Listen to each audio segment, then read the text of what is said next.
Hello everyone, welcome to That Millwall Podcast. Good morning, good afternoon, good evening, as Mickey might say. My name's Omar. Joining me today I've got Frankie. Hello mate, how are you?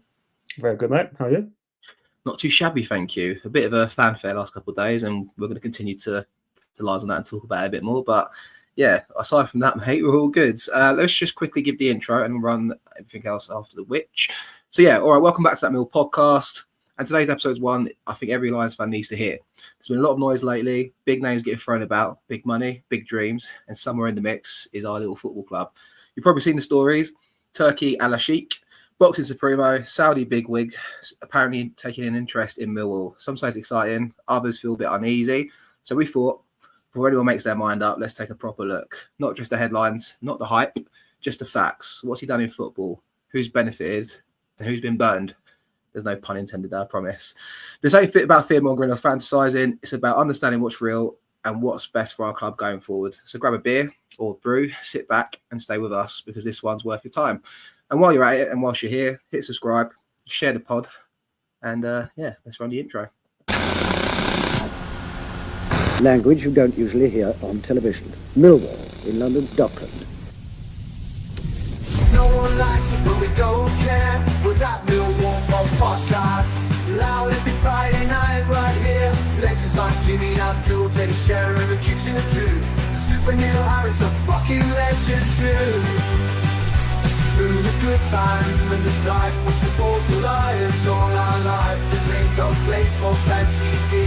This is fucking Millwall through and through. Located on our very own John Benison way. Let them all come, let them have their say. Millwall till we die. With That Millwall Podcast. Loud every Friday night right here.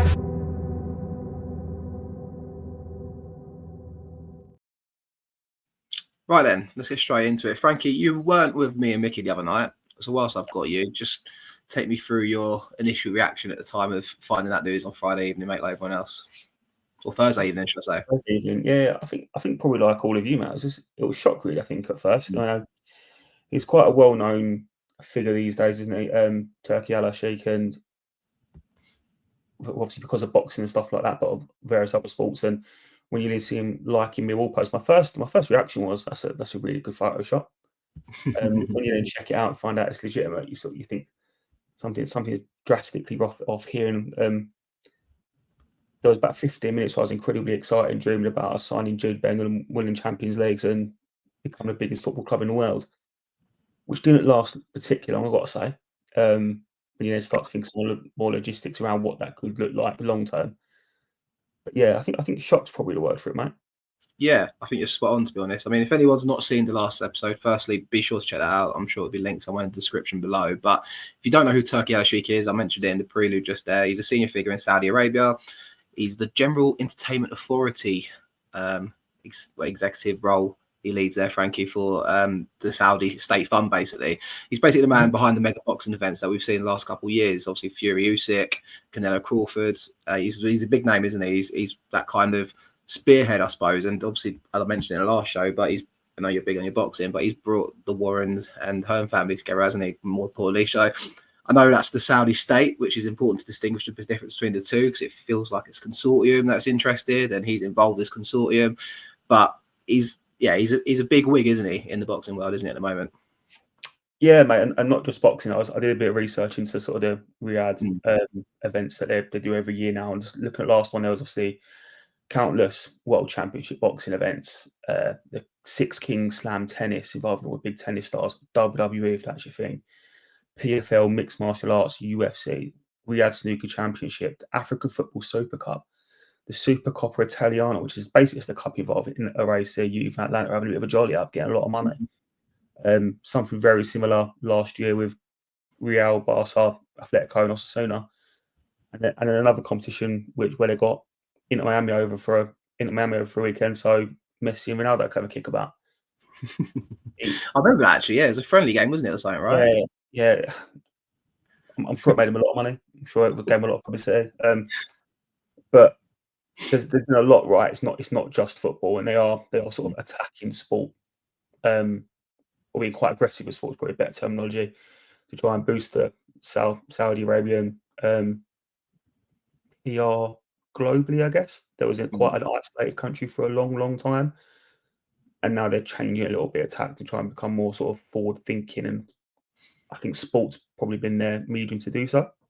Yeah, for sure. And I think, like I mentioned, it's clear to distinguish the difference between the two, because that is the Saudi state having a real conscious attempt here to kind of, like you mentioned, just kind of, it is a concerted attack, isn't it, on the sports world, and it's trying to get all the superstars over there. And obviously we all know about, the Ronaldos of this world going out to these sorts of areas. And you're right to mention it. It's obviously, it's a real prominent thing, but this consortium has been mentioned, isn't it, in the last month or so. I think Simon Jordan's had conversations with Alashikh himself, supposedly. I mean, Simon Jordan claims anything and everything that's, kind of relevant and around, but this feels like it's more of a consortium, isn't it? And we don't really know the makeup of this consortium either. And I think people generally know that. I think it's been reported quite clearly, but to anyone that doesn't know, it is very much not the Saudi state, it seems, isn't it, from what we can see out there, if there is any interest at all.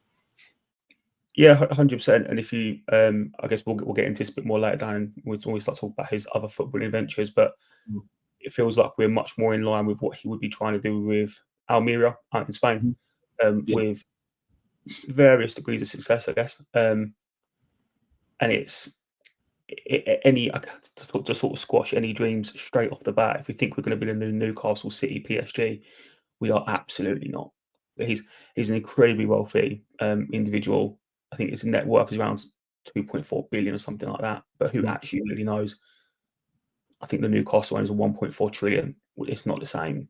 Do you know what I mean? So yeah, it's very different to being state funded, isn't it? Yeah, I mean, it's there's levels. Don't get me wrong. I wish I was a billionaire and sitting there with the cash he's probably got to this. Yeah. But you're right. It's a bit of we don't know who else is in this consortium either. That's my point, really, isn't it? And I think that's the bit of the uncertainty behind this initial thing. I mean, we know I know anyway. I seeked out. I don't mind disclosing this, but the person that leaked the article online or put the article for Daily Mail he's someone that's a boxing journalist from the Daily Mail, isn't he, Frankie, as well? So it's not. It's obviously come from the horse's mouth almost, it feels like. I think that's fair to conclude. I think we don't know, but we can probably chronologically kind of come to that almost. I don't know if you agree with me there. Yeah, 100%. It's definitely come from, if not him directly, it's from his PR team, whatever that looks like at his end. Bear in mind, a lot of his job is to look after state PR. It wouldn't be too surprising to say he's done the same thing for himself, right? Where it then becomes slightly tricky is the motivation behind that. We can't speak on his motivation. You would only be guessing, and that would be fair, I guess, on him as an individual. So, yeah, for sure. So, yeah, as Frankie's touched on a little bit there, we're putting the curtain back on his ventures so far in the football world. He's actually been around football clubs across different parts of Europe, Africa, as such, for the last 5, 6, 7 years, really. So, he's actually been in ventures in Egypt, Spain, and that's come with wild promises, which we'll touch on in a bit, lawsuits, stadiums being promised, sackings, and obviously just a lot of different things there. So I'm sure a lot of people will be thinking, or some people might be kind of, is this like the start of the Ryan Reynolds and Wrexham kind of venture, and we're going to get our own little Netflix series, Frankie? But I'm treading on caution here, and I think you're probably the same as me, isn't it? Like, we're going to get into it, but there's a lot of kind of stuff in here when we're searching it and researching online today that scary things, but also not too far from how football is, to be honest, nowadays when these investors come in. So we shouldn't be shocked when we read this stuff almost, I feel like. Yeah, it's a murky world, football, right? And it wouldn't be the first club to be promised the world by an owner. It feels like every owner that comes into any football club promises them European football these days. And 95% don't deliver on that. So I think reading, I have to say, after doing a bit more research, it reaffirmed my initial skepticism. I think it's fair to say. I guess what's important when we're going through all this is we're almost looking at it from in the perspective of, we know how it ended at some of these clubs, and what we don't know is how is the ending of some of these stories, particularly Almeria, and what he's learned. So some of it's all kind of redundant, I guess, ultimately. Yeah, but I think it's good to look at some of the facts, which is what we're going to say. That's it, mate. I think first thing I came across, he was made honorary president of Al Ahly SC, the biggest club in Africa. Promised new stadium, big signings, and obviously talked like he's going to revolutionise Egyptian football. Within weeks, players left. The coach never arrived. New coach, head coach, they're going to appoint, and he quit quite quickly, followed by trying to sue the club. I read somewhere. I don't know if you've seen the same articles, mate. But yeah, so he's talks about obviously the biggest club, 80 million fan base across social media, and obviously one of the biggest clubs in Africa, like I mentioned. But that's the first story I came across when I was trying to piece this timeline together. It's yeah. What did you make of that? What you came across that, mate? I guess before I start, I'm going to apologise for sort of butchering a lot of club and people names. This could be pretty embarrassing. But yeah, no, exactly the same, mate. I read the exact same thing, and it looks like they had a couple of stadium issues, and that's maybe how he got his foot in the door with that club. Promised him a new manager, which then, rather than joining them, actually joined the Saudi Arabian team, and he come out in media and said that the priority would always be the Saudi side, which is fair for a Saudi Arabian, I guess, but not what you want to hear from a football club. The day after he was involved in Al Ali, I believe it was, he then promised a different Egyptian side a new stadium as well. So a bit peculiar, right? I suppose it's all in the media, isn't it, Frankie? So this is all like, we don't know both sides of the stories here, and I suppose we can stress that. But all I can say is we've looked online and done some research ourselves preparing for this, and this is what we come up with, basically, isn't it? But it is obviously two sides to every story, isn't it? I suppose, which is worth mentioning. Yeah, 100%. And some of these you look at, and there's sort of a little bit of, it does feel like maybe the fans were an issue at a lot of these clubs, and maybe that's where he took some objection, and some of this stuff started to unravel for him personally. And as you said, to your point, who really knows, right? Because to give him some credit, Saudi Arabian sport maybe doesn't have the best reputation worldwide, particularly from a media perspective, which we've got this information from. So we have to obviously remember that it's all been reported with through that lens. Yeah, for sure. So then after this Al Hilal venture, I don't know if you want anything else to touch on that venture at all. I think covered the base there pretty much. Anything you missed off or wanted to add? I don't think so. It took a long time for him to actually leave the club, despite threatening to on, I think, well, from what I can see, 3 occasions. He moved 3 of their players to Saudi Arabian sides. And it all started to unravel after he made comments about not wanting Mohamed Salah to play against Saudi, which obviously went down like a lead balloon for the Egyptian fans. And that's maybe where a lot of this stuff, sort of the problem started on that with that particular club. But yeah, that's one of his more successful footballing endeavours. Yeah, so obviously public backlash was quite a thing there, and supposedly interfering on football decisions. But anyway, make of that what you will. Next came Pyramids FC. He bought it, a club, and then he moved it cities and rebranded it overnight, pretty much. Signed 23 players in one window, hired and axed 5 managers in one season. One left while top of the league, I've read up on. And he tried to make a fan culture like with cash incentives almost and some media gimmicks, and tried to get like starred footballers like Ronaldinho and John Terry as kind of appeared in the TV ad or an Instagram ad I was reading. Basically, more chaos ensued, and he just changed the whole identity of that club pretty much. Anything you want to add on that one? Yeah, I mean, I guess I've seen the same thing. The initial club was called Al Asyuti Sport. He moved it 400 miles south of their location, away from the Nile, into towards Cairo. So if you think what happened to MK's back, this is a bit worse. 400 miles is not a short commute to a football club, is it? I think the intention was to brand it as the Egyptian football team, something they could take more global and could use as a bit of a. It was much more marketable. Yeah. To your point, they created a TV channel that went along with this and stuff, and that's when John Terry, Robbie Keane, Roberto Carlos, Ronaldinho in Times Square all got involved as well. I'm sure they did that in the interest of the game, not for any cash incentive. But it just didn't take off, did it? I mean, people weren't attending matches, but they were successful, right, on the pitch. Seems it. Yeah. Yeah, I mean, they went through 5 managers in one season, despite being successful. 1 manager left after 3 games, 2 wins and a draw, because he wanted to sell their best striker to a Saudi Arabian side. Excellent. And again, I guess this is where it's relevant to say we couldn't possibly sit here and say he'd want to do the same thing with Ivanovic, right? We're not trying to suggest that, but this is just a picture of what happened back in 2020 for this particular side. Yeah, it was a mixed bag, but they were on the full pitch, if nothing else, successful. But I believe they won the league. Yeah.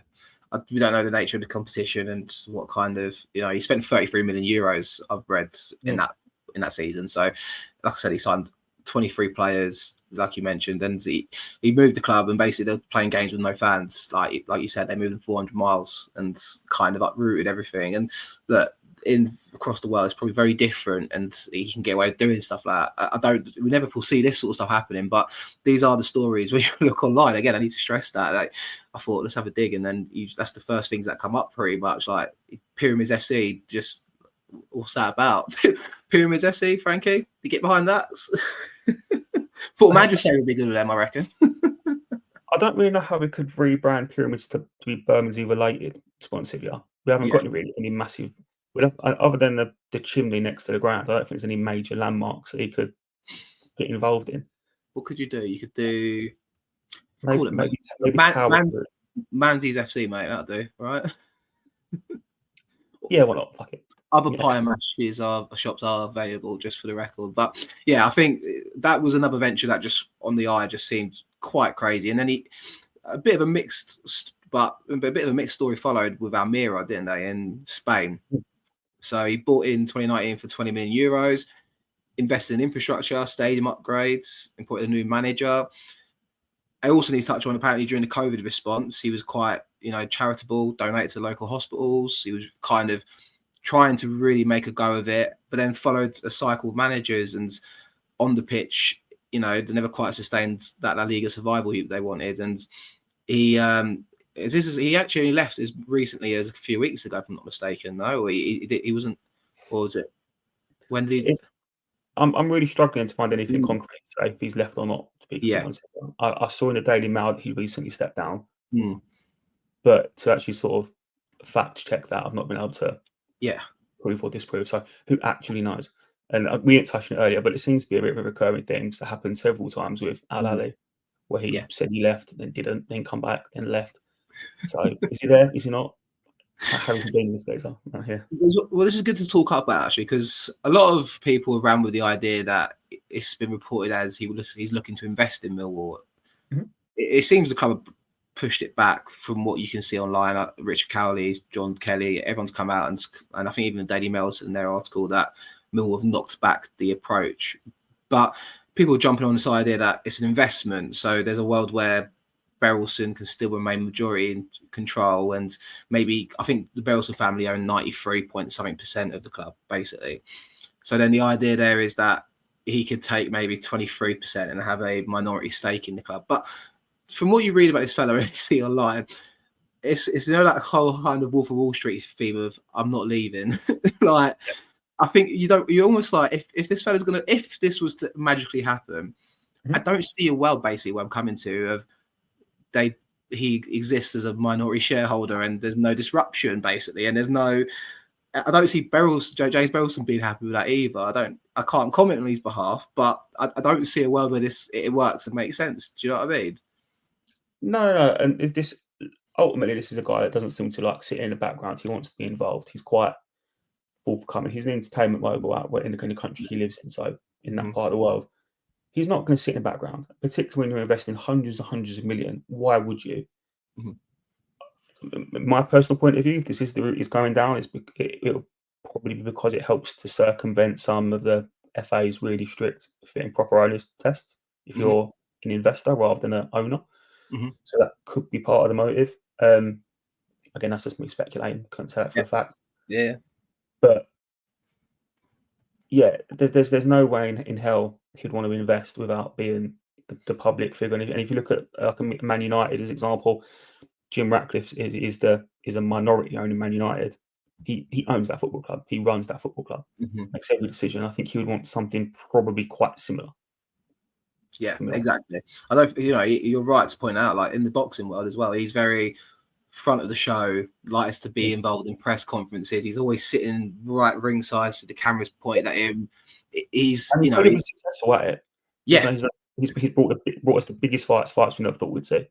But he comes with a lot of backing in that instance, isn't it, as well? Like, if you offer £200 million for a fight out in Saudi Arabia or £20 million for a fight in the UK, I think it's a no-brainer for these boxers, and people have their opinions on that. But when there's the money there to be led with it, you can see why he's been successful here. But he strikes me as he feels like he's almost like a film director or sports minister, or like he likes being. You know, he's put this up. If supposedly, you know, that Daily Mail's running the story about the Millwall interest.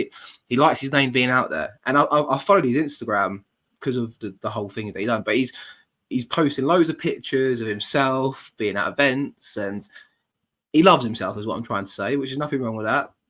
I mean, you know, we know Mickey. Mickey's, you know, loves himself as well, doesn't he? So, you know. They're very similar personalities, I think. Yeah, Mickey and Turki Alalshikh are just basically the same people, as far as I'm concerned. Very different bank accounts from what I've heard. No offense to Mickey, yeah, I don't know. You know, you never know. If he's a billionaire, mate, and I'm not getting paid for this. It's an absolute disgrace.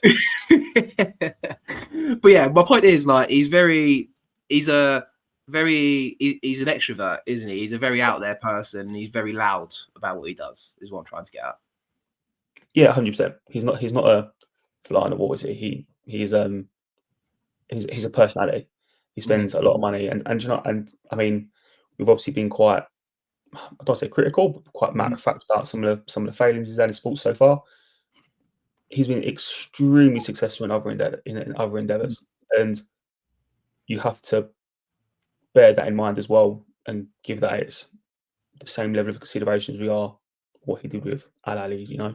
Do you not think, though, like, everyone has a perception, obviously the Saudi state has got a wealth of money. We spoke about the net worth of the Newcastle owners and all that shenanigans, but do you not think this is like a bubble that one day might just, they're not going anywhere? You know, remember football when, like, all the players went to China? That was a big thing, wasn't it? Probably 15 years ago. And like, players were going abroad to China, they kind of limited it, so stops it. I think it's only 3 players per team could be, like, from international status, so to speak, and all the shenanigans. But obviously the Saudi Arabia money's not gone anywhere, and you see it's been here for 2 or 3 years now, isn't it? Really, it's sustainably getting bigger and bigger. But there is still a sense, for me anyway, that this bubble might just burst one day. I don't know if you feel the same, or do you think it's here to stay? I mean, the money they've got is different levels, so maybe it's not going to go anywhere. Yeah, I think the financially where it becomes slightly different to China is we are talking about trillions upon trillions that are available to them. So it is different in that sense. But I do agree. I do think at some point, particularly with football, maybe more so than boxing would have been incredibly successful. Football doesn't seem to have taken off. They failed to attract the biggest names in the sport. They failed to grow attendances. If you watch Ronaldo's most recent game, he's in front of 5,000 people.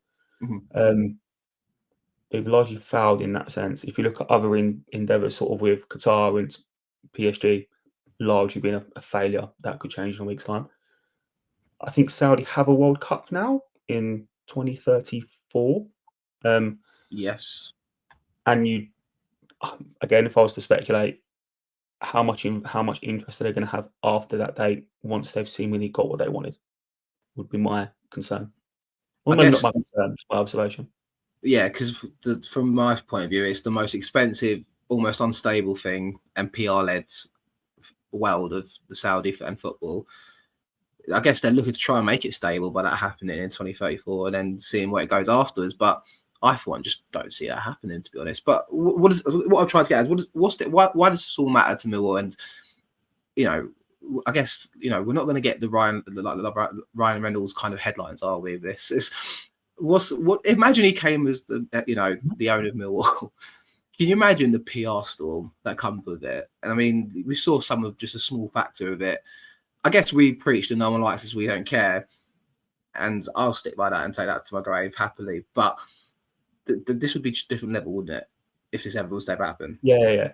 If we think the Roberts debacle was a storm that would like a bit of a storm in a teacup compared to what this will kick up, it would be the biggest. It would be the single biggest bit of news in football this pre-season if this was to happen. I think that the big concern for me is the impact that has on a football club, right? And if you think that the football club wouldn't change, we wouldn't change, I just think you're a bit deluded. The reality is, in time, do you think me and you would be going to, if we did get to Champions League final, would we be there? In reality, like, yeah, I kind of joked it in our chats, like, would I really want it? I think we all want to taste the Premier League as fans. I think no one will go against that. Everyone wants to have that year or two of just kickoffs being moved to Monday night and Friday nights. And we moan about Sky TV now, but if we were in the Premier League, that's completely different, right? We want to have these big away days. The whole, like, the joke is amongst my friends and stuff like that, is very much like, we're going to win Champions League in 3 years' time. It won't happen, but I think when you see this come in, it makes that dream almost seem a little bit more realistic, which is why then people are joking about it and jump into it. We've gone through all this today, and that quickly dispels a lot of that and kind of cools it on ice. Because, you know, I guess we'll come to in a minute, is what do we want, as me and yourself are talking today about, do we want that to happen to Millwall? I think what I feel like personally, it's just my personal take, and a lot of people disagree with me. I think Millwall's changing anyway, like, as a personal take. Yeah. It's not the same as it was 20 years ago. But then again, what is the same as it was 20 years ago? You look at football clubs, modern society, a lot of things in life change as time goes by.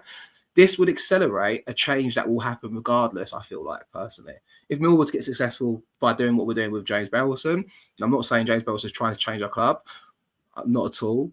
He's trying to make us successful. But success comes with change, I feel like, regardless of how it happens. And I'm of the opinion that we're already changed as a fan base a little bit, which I can give or take. I still get to go and watch my football, and I spend 400 quid for my season ticket. I'm quite content and happy doing what I do, and I would not want to be about this football club.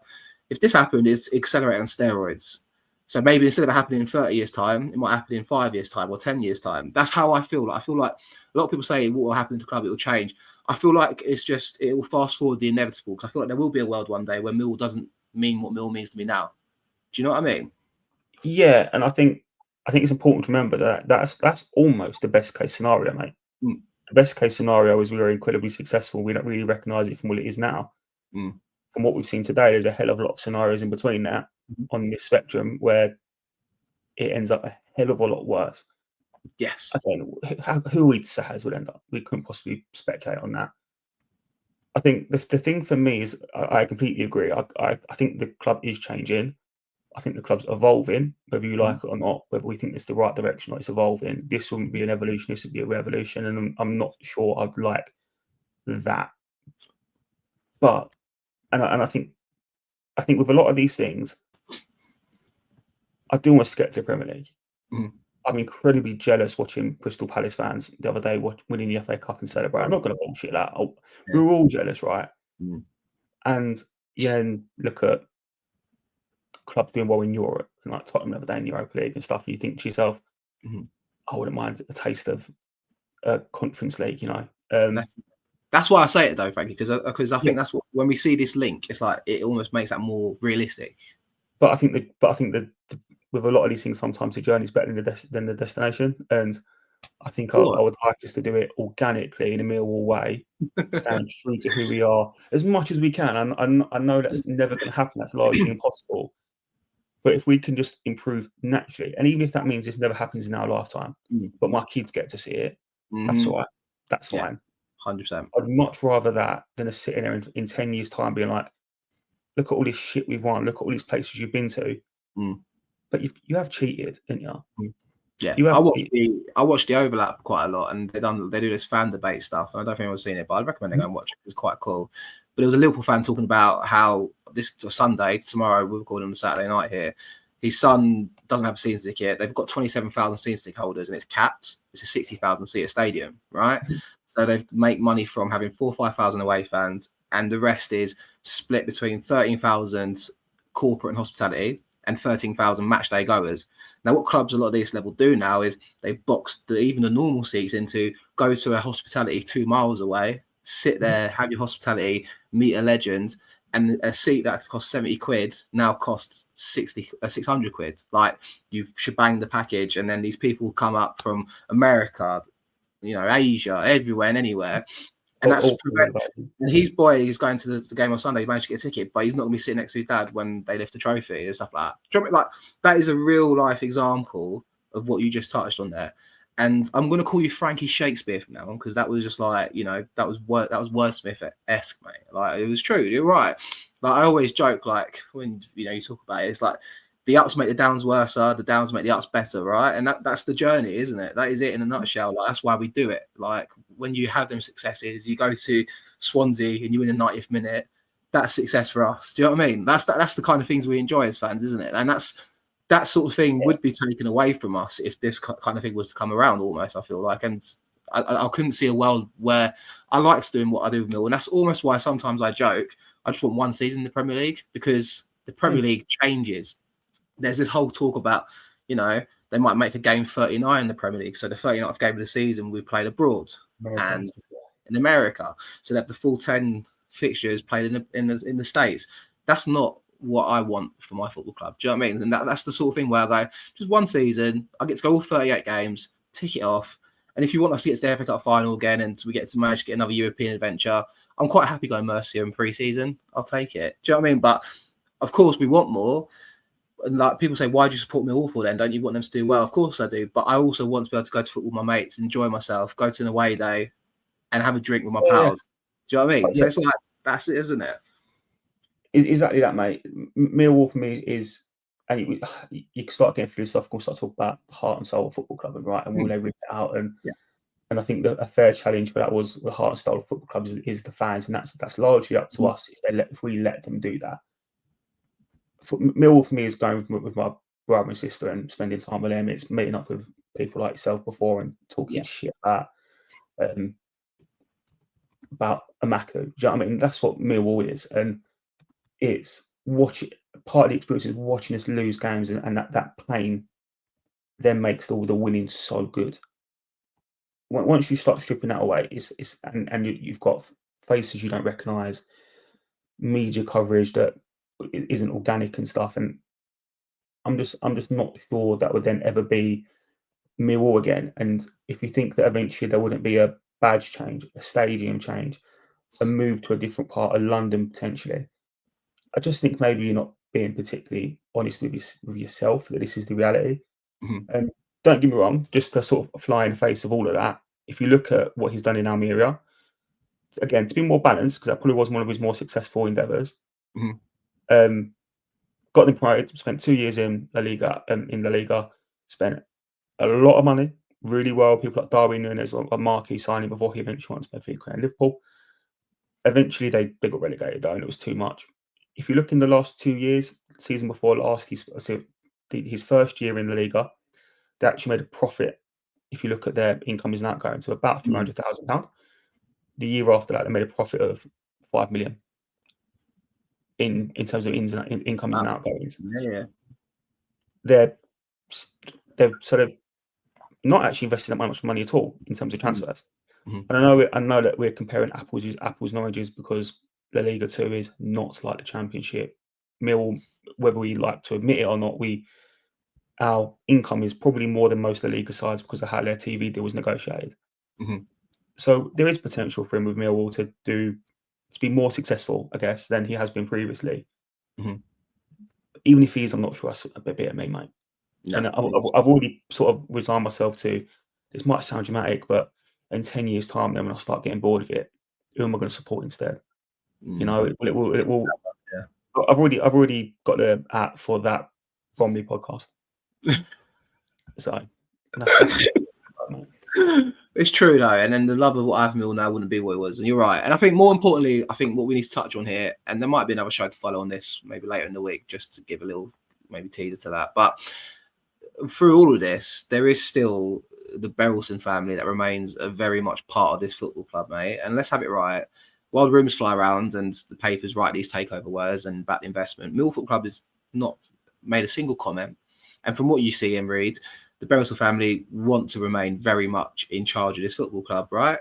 It's still in the hands of a family that cares about this club. I think back to when John Berylson fought the West Ham charges in 2009. I think back to the Wembley shenanigans in 2013. I actually, when I was digging the other day, looking at a few bits, I forgot about Amit Bhatia. Remember the geezer that was involved at QPR in 2014? Same thing. He tried to get involved. He tried to purchase the club. John Berylson came out and put a statement out. I completely forgot about it. It slipped my mind completely. But I might delve into more detail of that later in the week with people on another podcast. If you're interested to hear that, please do let us know. But my thought is, like, through promotions and all this ups and downs, they backed us and stayed there quietly, steadily, without needing to be, front and centre. It's remained consistent. And obviously we've lost John Berylson, tragic passing obviously a couple of years ago, but James Berylson stepped forward. He's doubled down on his dad's vision. He's still here, still investing and working to build on what he's trying to achieve with this club. And there's no fireworks. There's no dramaticness in the PR or anything like that. He's not sitting courtside in Vegas trying to be pictured everywhere. But that's it. He's sitting at the den, mate. Yeah. Almost every game, it feels like. Yeah, that's it. You might see him at the den shaking hands with everyone outside and meeting the fans and going for a beer with people. Stuff like that, where the Berylson family is part of Millwall history, and probably the best owners, especially in my lifetime. Think back to Fetus and all these people that came before that. This is what I want. That's real, and I don't ever want that to change. Is what I'm getting at, and I think a lot of people agree with that. I think, like I said, it's just you see that link. It's just a dream, isn't it? But the Berylson family, they've been through thick and thin, mate, and they're not showing any signs of waning, are they, mate? No. Does anyone want? To be fair to most fans, I don't think anyone actually wants them to. I think people have maybe been a bit encouraged by the fact it's investment rather than a takeover. Mm-hmm.